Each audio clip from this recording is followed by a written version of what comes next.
Hey guys, welcome back to the channel. Fabrizio Romano here as always to keep you posted on the transfer market. Hey guys, several things to mention, to say on Manchester United, on Julian Álvarez, on Liverpool, Arne Slot. Let's jump into it.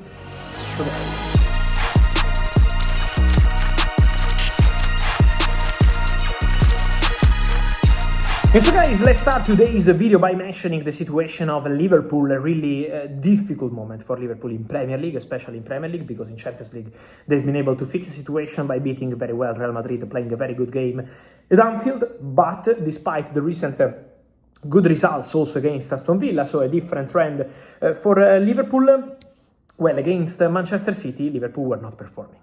Liverpool were in a difficult situation. They lost 3-0, a very complicated game for the Reds, and it's important to mention for Liverpool the fifth defeat in the last 6 games. So for sure a big impact also in terms of numbers, also in terms of stats for Liverpool. Imagine they already lost more games in the Premier League this season compared to whole last season, after spending important money in the summer. So it's been a complicated start of the season for Liverpool, but what we can say is that the information arrives very clear. Liverpool keep backing the manager Arne Slot. Liverpool keep supporting the coach. Liverpool keep believing Arne Slot is the right man for this job, is the right man to fix the situation, is the right man to help this team perform after many signings, after many changes, after many different things compared to last season. And so Liverpool maintain their confidence in the manager. There is no contact with any other agent or representative of different manager. There is full trust in Arne Slot from the players and from the club. So the situation remains absolutely 100% under control, and Liverpool have absolutely no intention to change anything. That's important to clarify, as after the defeats, obviously some fans keep asking what's going to happen with the coach, what's going to happen with the club, what's going to happen with the owners, but they are all going in the same direction. Don't forget the updates I gave you also on contracts, because Liverpool are talking to the agent of Dominic Szoboszlai, Liverpool are talking to the agents of Ryan Gravenberch, so Liverpool are working on several contract situations in order to clarify these cases as soon as possible. And also there is Ibrahima Konate, who is still talking to Liverpool, and so we have to see what's going to happen with Szoboszlai, with Gravenberch. Is not a urgent situation, and then Konate urgent because he's out of contract in summer 2026. Manchester United, guys, while I'm recording this video, is 2:30 p.m. in for sure in England, but still no official statement from Manchester United on the injury of Benjamin Šeško.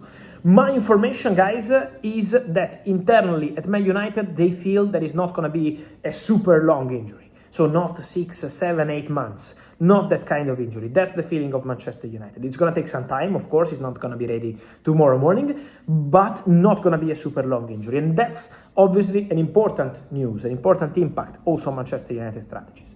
Because Ruben Amorim, after the game, they had a draw against Tottenham, and Ruben Amorim said, let's see also the injury of Šeško. We have some players going for AFCON, and then there is the injury of Šeško that might impact the January transfer window for Man United. Well, obviously in case of long injury, maybe season over, in that case Man United had to consider something for the January transfer window. Now the expectation, according to my information internally, Man United feel that the injury is not super serious. It's not going to be super long. It's going to take some time, again, it's not a short one, but not going to take super long. And that's important.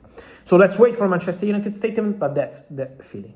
Just to answer a few questions linked to this situation. First questions. In England, some reports of maybe Rasmus Højlund can come back to Man United from Napoli loan to cover Šeško injury. No. Rasmus Højlund doesn't have any recall clause into his contract at Napoli with Manchester United for the loan, so there is no recall clause. And also, Højlund feels as a Napoli player, not as a Man United player on loan. Højlund 100% feels as a Napoli player. Napoli have all the intentions to sign Højlund on a permanent transfer from Man United, so with an obligation to buy. There is an obligation to buy clause. Man United expect to receive 50 million euros for Højlund, and they're not planning to have the player back at the club. So at the moment, the situation is completely quiet about that. Nothing expected in terms of movements for Rasmus Højlund, apart from what happens with Benjamin Šeško. And then there is also many questions on Joshua Zirkzee. Obviously, guys, this injury of Šeško can be also a news linked to Joshua Zirkzee. When I was telling you, Ruben Amorim doesn't want Kobbie Mainoo and Joshua Zirkzee to go in January, because he believes that between the AFCON and all the other things, there is going to be some need for these players to have more regular game time. So there is going to be movement for the situation of these players. But for sure they want to play. Maino wants to play and Zirkzee want to play. For Zirkzee, some calls already started, as I told you. West Ham, Roma, several clubs have started calling.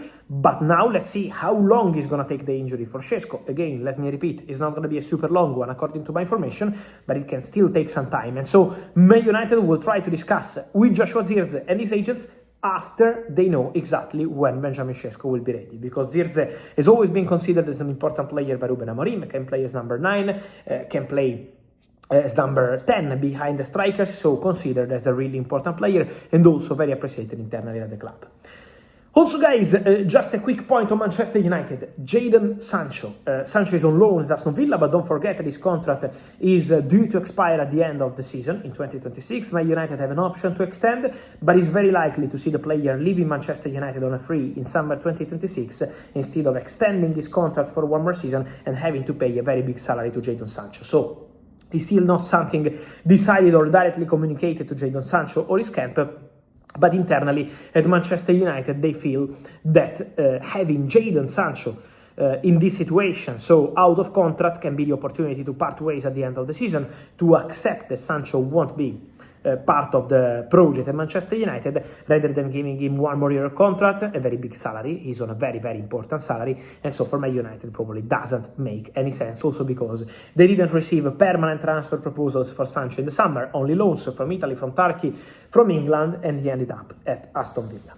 Final point I wanted to touch just quickly, guys, is about Julian Álvarez. Many questions on Julian Alvarez. He did an interview with L'Equipe, and in this interview, Julian Alvarez said, "I'm happy at Atletico Madrid. My focus is on Atletico Madrid. Paris Saint-Germain was a topic before joining Atletico Madrid. There were conversations with PSG, and that's absolutely true. PSG wanted Julian Alvarez, but the deal didn't work.